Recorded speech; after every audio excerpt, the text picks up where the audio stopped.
Hi friends, இன்றைக்கி நம்ம முகம் பொலிவோடு இருக்கிறதுக்காக ஒரு ஃபேஸ் பேக் தயாரிக்க போகிறோங்க.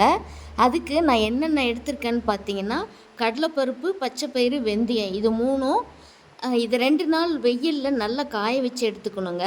கடலைப்பருப்பு பார்த்திங்கன்னா 1 கிலோ எடுத்திருக்கேன். இந்த பச்சைப்பயிறு பார்த்திங்கன்னா 1/4 கிலோ தோலோட முழு பயிராக எடுத்திருக்கேன். இது நாட்டு பயிராக கிடச்சிதுன்னா ரொம்பவே நல்லது. வெந்தயம் பார்த்திங்கன்னா 100 கிராம் அளவுக்கு எடுத்திருக்கேன். இந்த அளவுகளோடு எடுத்தால் நமக்கு சரியாக இருக்கும்.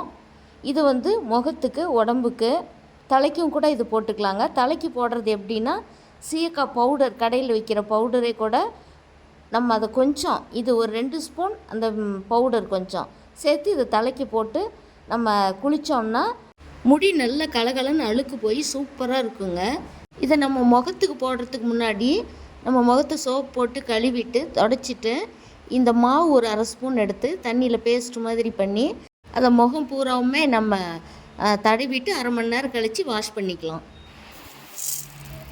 நல்லா வெயிலில் காய வச்சாச்சிங்க. இப்போ மிஷினில் கொடுத்து அரைச்சிட்டு வர போகிறேன். அரைச்சிட்டு காமிக்கிறேன்.